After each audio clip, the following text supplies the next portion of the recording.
Behind the Shades.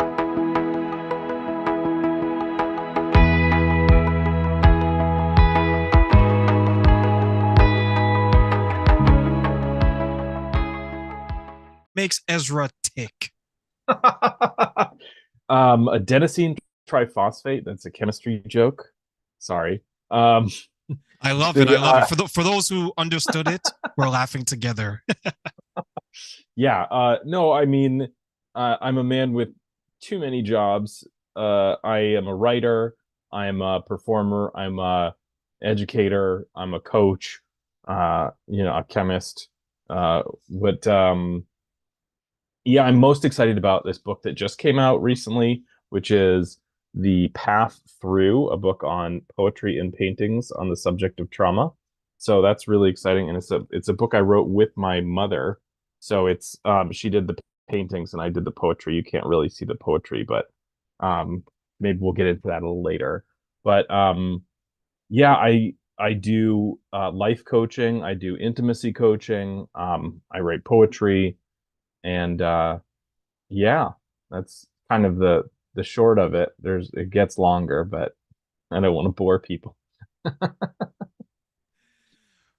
For intimacy coaching, that's always something that has intrigued me because I've had a number of conversations with people about that. And it seems to be something that, to some degree, is a little bit taboo. It's a little sensitive. It's a little hush hush. It's a little bit, Ezra, we don't talk about that unless the doors are closed, the blinds are drawn, and all the locks on the door are locked.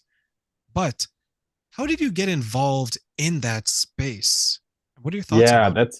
that's a good question, and I love, the framing of we only talk about it when the doors are closed, because I have a podcast where, the Ask Ezra podcast, and we just do intimacy coaching on the internet where the doors could not be more open. But I started and I sort of was having this crisis of, it's not identity, but like I just wasn't there wasn't like enough meaning in what I was doing on a day-to-day basis. Like I had this sales job, I was doing like, presentations and traveling and organizing symposia, and I was like, eh, it didn't really like speak to my heart or my soul. And so the question was, how can I take what I've already learned how to do, and how can I apply that to something I'm really passionate about, right? And so I had been in the BDSM space for 10 years by then, and I went to my local BDSM community space called a dungeon, right? And I said, you know, do you guys want a director of education? Like, I can help you like get educators to come to the table and create programs that could really be awesome. And so I did that, and I started that right before the pandemic. So that was really strange because the intention was to have instructors come from other cities or locally and present in this community space that we had, but all of a sudden that was no longer possible, and so we did classes every other day. I'm sorry, every other week, virtually. And it was like everybody discovered that they were kinky over the pandemic because they had nothing to do but sit around and think about what was hot.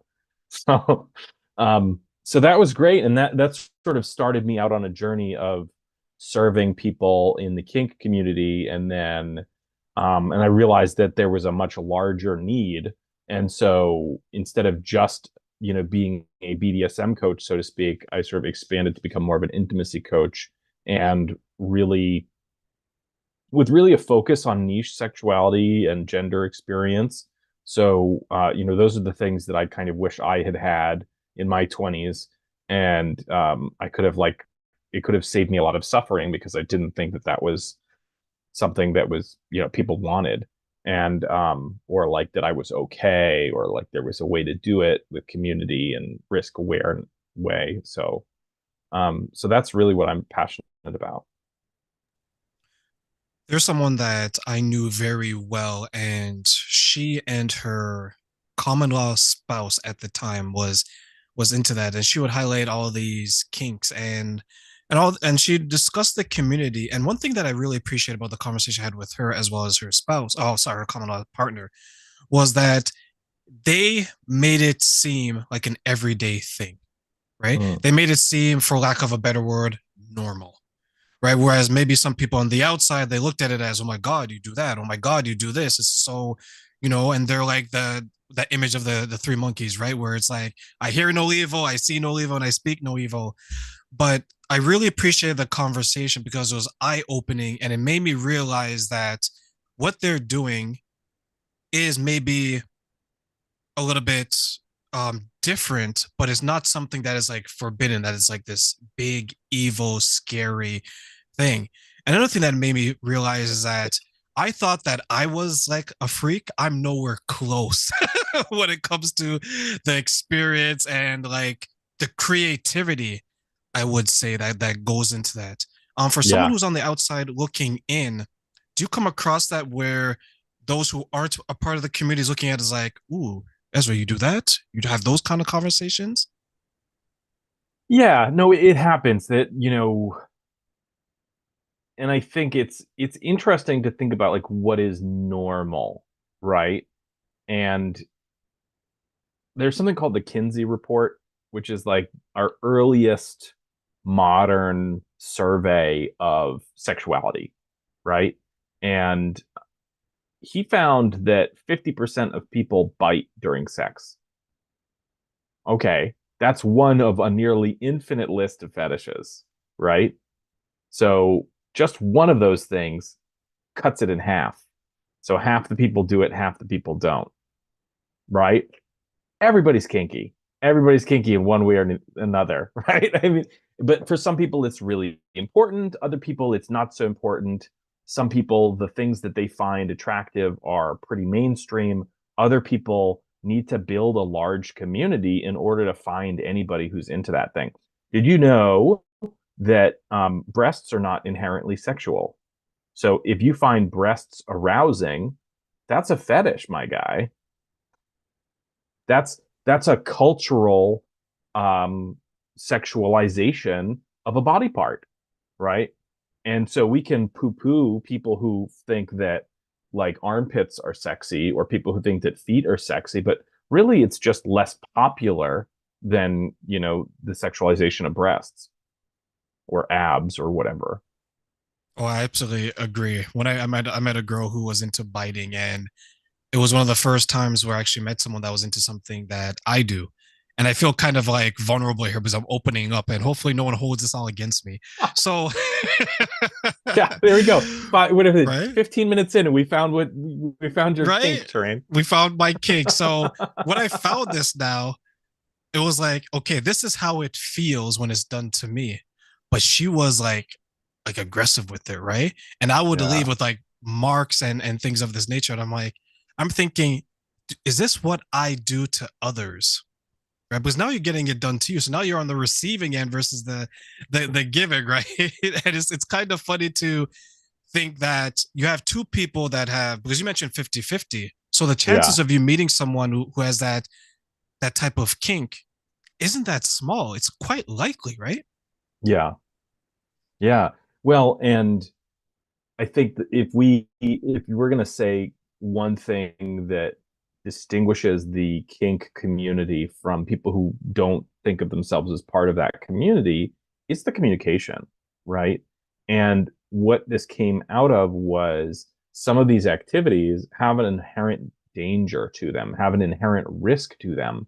And so it makes sense to have like herd intelligence where we say, okay, this is how we're gonna reduce the risk. Like something that's really common these days is like a choking fetish, right?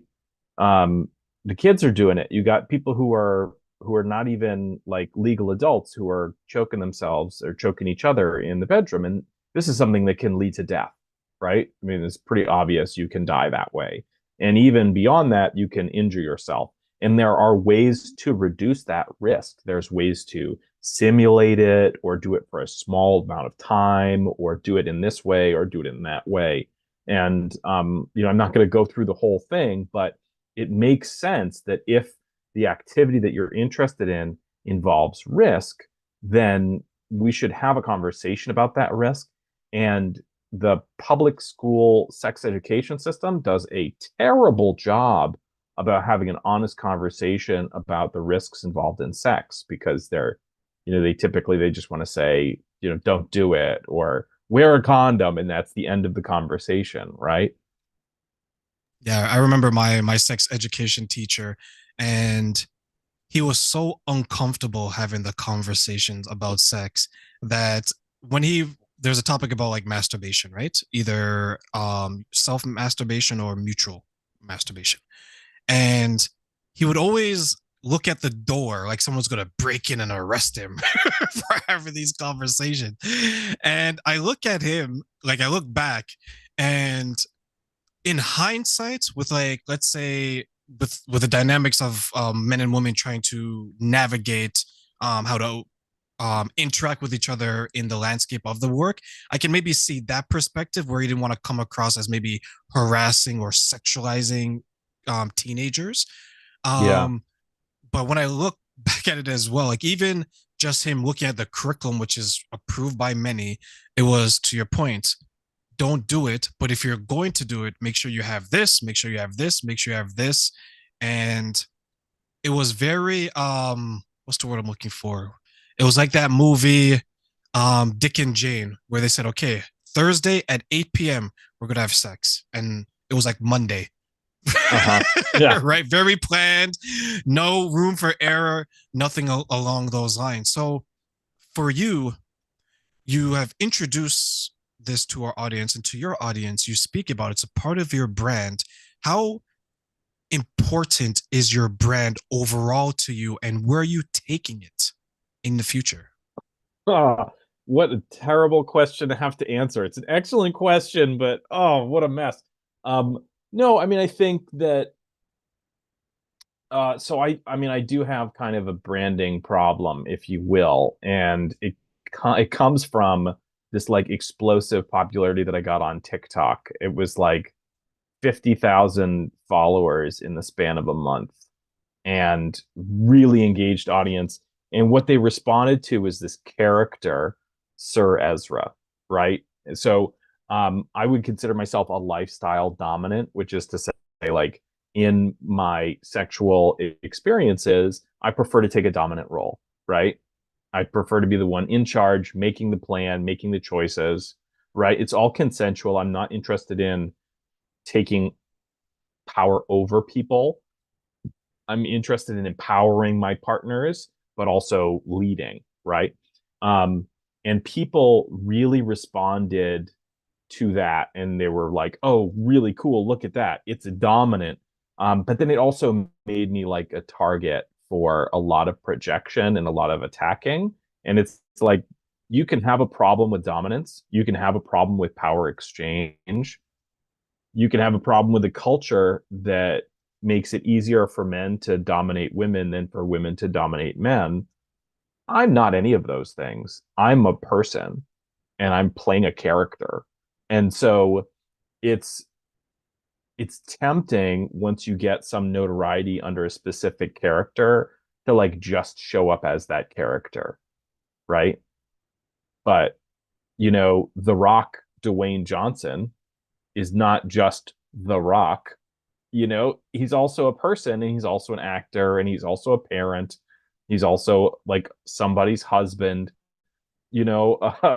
So you can get mad at is all you want at The Rock, but it's, again, in the end of the day, it's a character. And so, that's kind of my burden, my cross to bear, if you will. I do enjoy playing the role of Sir Ezra, but in the end of the day, I'm Ezra, right? I'm not Sir Ezra. I'm Ezra. Uh, Sir Ezra is a character that I play on TV and in the bedroom. So, um, but in terms of where do I want to take it, right? Um, there's been a common thread of the people that I worked with. The people that I worked with are almost all seeking help coming to a place of acceptance. And I spent a lot of time thinking about like what is the common thread? What is this acceptance? What does it really mean? Where does it come from? How does it get hung up? And how do we get past that hang up and help people feel more accepting of their sexuality, of their gender, of their experiences? And so I developed a coaching methodology called radical sexual acceptance. And it's really exciting. We've been doing a clinical sexology research project to explore how effective it is and in what ways is it effective. And the data that we've been collecting is really exciting. It's really positive. The trends are really strong. And I'm not in a position to publish those trends yet, but I can tell you it's been really encouraging and I've been able to like make a difference in a lot of people's lives really quickly, which is really exciting. And that's radical sexual acceptance. I am still accepting uh, applicants for participating in the research study. And if you wanted to visit and find out more about that and see if that study was right for you, it's tinyurl.com/start RSA. Perfect. The information, and I know that you're still working on it and there's not much you can share, but the results that you saw and the impact that it had on the people involved, were you surprised or was it something that you ultimately expected based on your own experiences? I mean, I think I expected positive trends.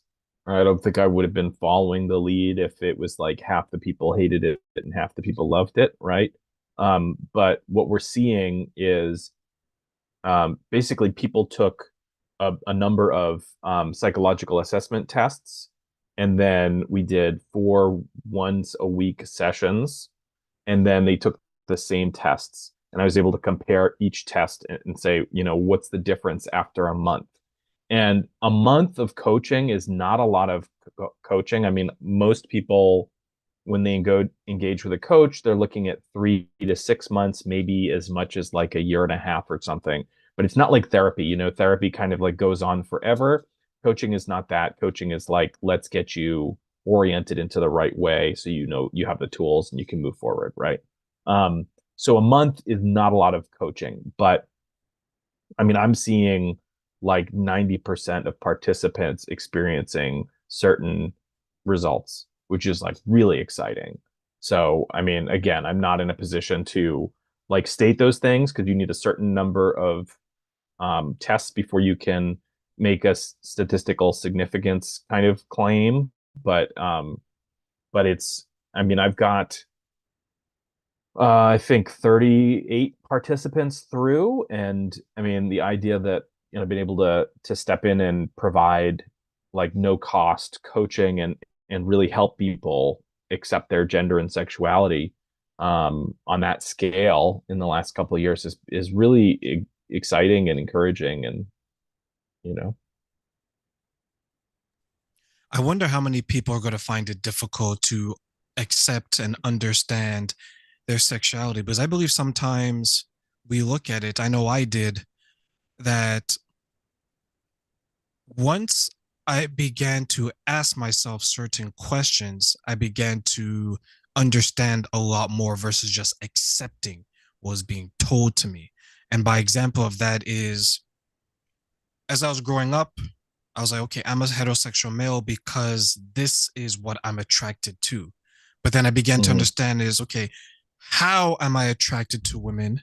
What about women that are attractive to me? So I began to ask these questions. Whereas some people, they must probably just go through life and think, well, you know what? That's a nice piece of ass. I like it. As simple as basic as that. Is it more complex or is it that for some people it's like this and for some people it's literally just a nice piece of ass? Well, I think that every human is complex, right? But I also think that there are there is a majority. There is like a common narrative that really makes sense for a lot of people, right? Like for example, if you were a vegetarian, right, and you knew in your heart you're a vegetarian, and everyone around you saying cheeseburgers are great, don't you like cheeseburgers? You might even eat cheeseburgers. You might even go, okay, fine, I'll choke it down. Everybody says I'm supposed to, so I'm going to do it. And then when you get older and you have a greater strength of spirit and character, you go, you know what? I really never liked cheeseburgers and I'm going to stick with, my salad or whatever. Right. And I think it's that way for a lot of people in their sexuality, where their narrative is not supported by the common experience. Right.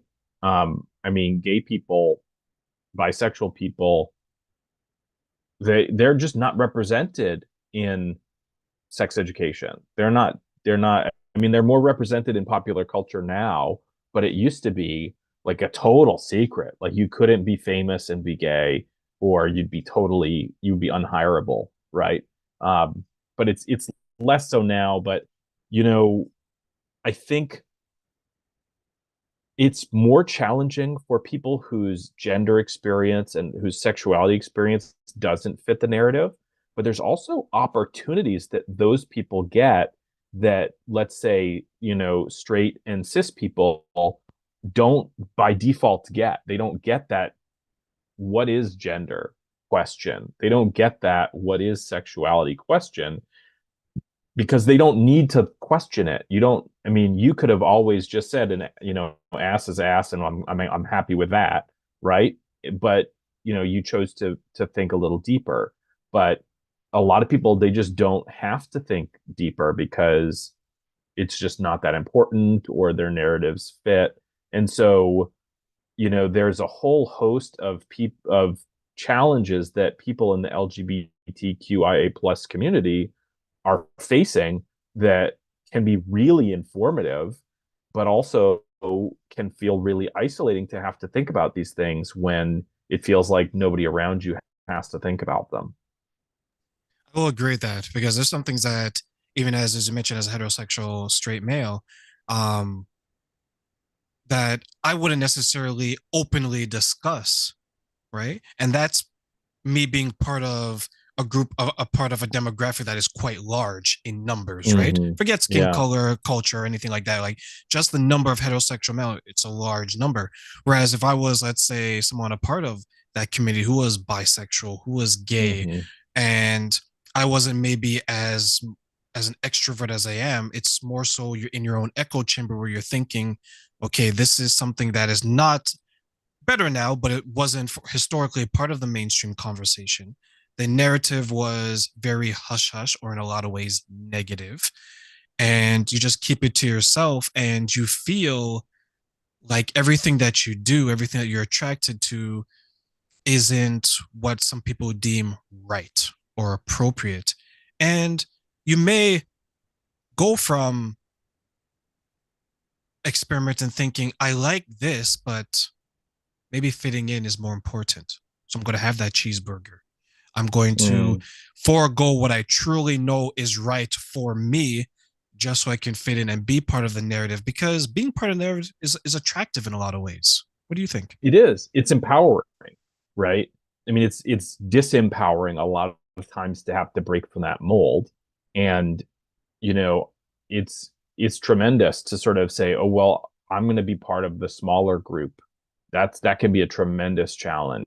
And then you can also get pressure from people, that are part of that group that says, I just fake it, just fit in, like huh, I don't want to put anybody in particular on the spot, but I had, somebody who I'm related to who was like, just keep it all a secret. Like, why do you have to talk about it? Why do you have to tell me? And they're religious, right? I keep my religious experiences to myself, right? I don't need anybody. I don't want to be religious in a room with people. I just want to have my own personal religious experiences. And so this, like, sitting in a room and dunking a baby in water and, like, what are you talking about? Why do I have to go? Why do you have to share that with me? And so this it's totally arbitrary what we consider obscene and what we consider commonplace. And it's really frustrating when people who have the privilege of having all of their things be accepted would rather you just be quiet because it makes them uncomfortable. I mean, be uncomfortable and let people live, please. And that part is so unfair because they're using what I would say their privilege of being part of that group of people that, for the most part, they're accepted and kind of throwing it back in the face of other people. And what people have to understand is that for me, my line is either you're going to talk about everything sexual or you're going to talk about nothing sexual, right? That's equal. Right? If you're going to bring up what you did last night, that means every single person can do the same. And if you want us to listen to you, you have to listen to us. Yeah, That's fair, right? yeah. I think it could be really funny being played out to its logical conclusion, but yeah, it sounds fair. But the world isn't fair. You're absolutely right on that, right? It's if it was fair, then everyone would be talking about this in the streets at that point, right? Yeah, yeah, for sure. So take us through your book, right? I know you Yeah, mentioned that it's you and your mother did it, so share the experience of how that came about and what it means to you. yeah. No, I think there was. I mean, I have this vision of exactly when the idea came to me. I'm sitting on a park bench with my mother in this botanical gardens. We're under a pine tree in the Southern California sun. And I realized that, she's a fine arts painter in her 70s.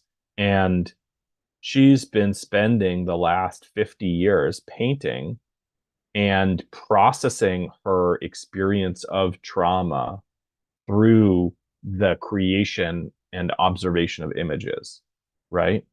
So she uses painting to sort of create these like dreamscapes that help embody these different experiences that she's having. And um and she experiences I want to call it like a renaissance, but that's not the right word. She experienced this like huge leap forward in her experience of processing trauma um when I was already an adult. And when I saw that, I was like, oh shit, like you can process your trauma. You're not just like stuck with all this baggage forever. And so that sort of started me on a journey as well. And um and because she had some, we both have like intergenerational stuff. We both have personal stuff, and they're different experiences, but they're similar, right? They sort of have the same flavor. And so it felt like we were walking on a similar pathway. And I think in certain ways she's way ahead of me, and other ways I'm way ahead of her. But generally we're processing the same kind of stuff. And I have always been really good with words, and she's just really good with those images. And I said, well, why don't I take the stuff that you've been doing over the last 50 years and let me find the ones that exemplify these specific stages of processing trauma and match it with my own poetry. And so I used the Kubler-Ross model for grieving. So the chapters, if I could find the page, um, the chapters are shock and denial, pain and guilt, anger and bargaining, depression, reconstruction and working through, and acceptance and hope. So there's this like trajectory that goes like down and back up of processing grief that seems to be really relevant to that process of dealing with that trauma and recovering from that trauma. And as you're explaining that, did that make what was the impact to you seeing that you're crafting this with the words, your mother with the imagery, and you both are coming together to create something that is going out to the world to benefit others? I think it was really healing. Um, it was really healing and something that I didn't expect, but definitely happened was sort of it gave us a chance to play out our interpersonal relationship of trauma as well, right? So one of the things that trauma can create is like chronic low expectations, right? Like self-defeating, playing it small. And so in a lot of ways, this was me pulling my mother out of the shadows and sort of saying, like, no, we're gonna do this. You said we can do this. We're gonna do it.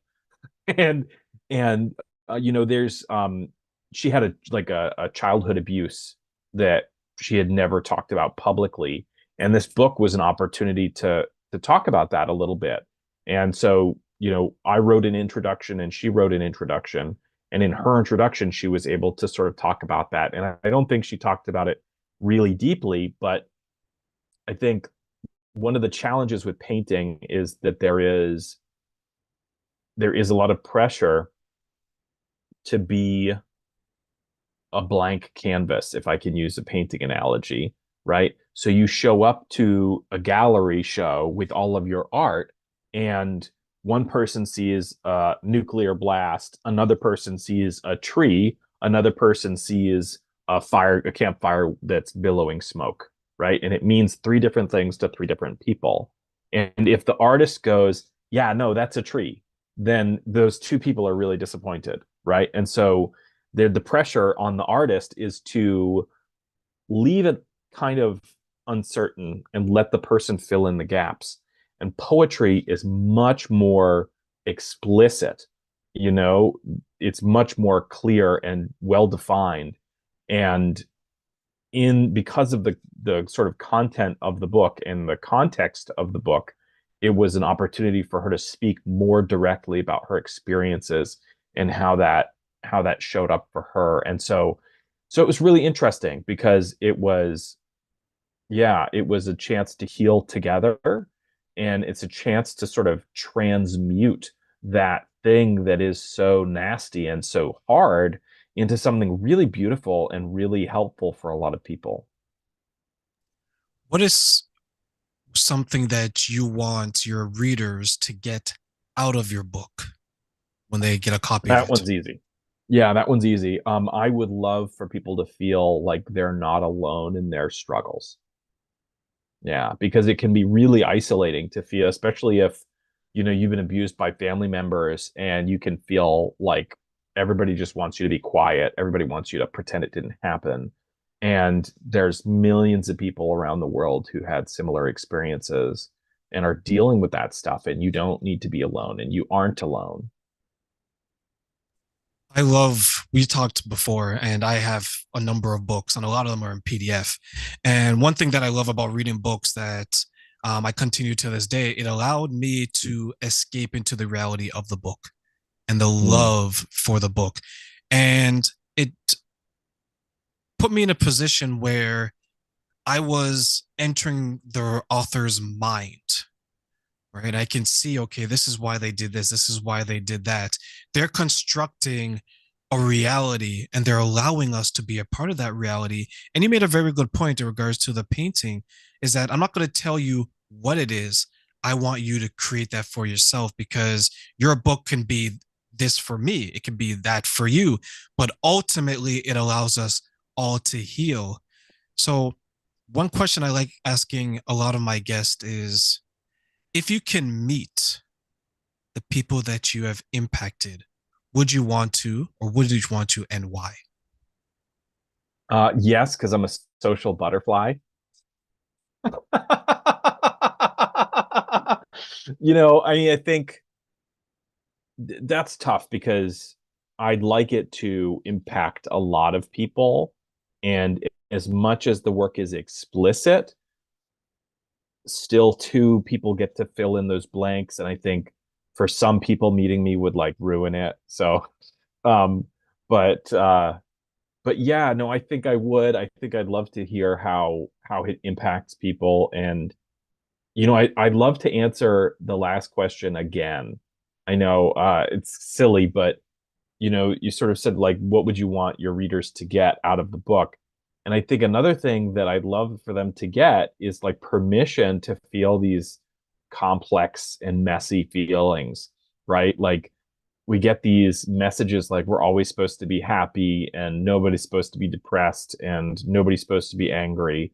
And I think those are part of healing, right? Is feeling those feelings. And when we bottle them up, we we pretend that nothing's wrong. We just cause them to fester. And so what I would love is if somebody could pick up the book and they could really sit in their anger, or they could really sit in their sadness, they could really sit in their depression, and then they can move on.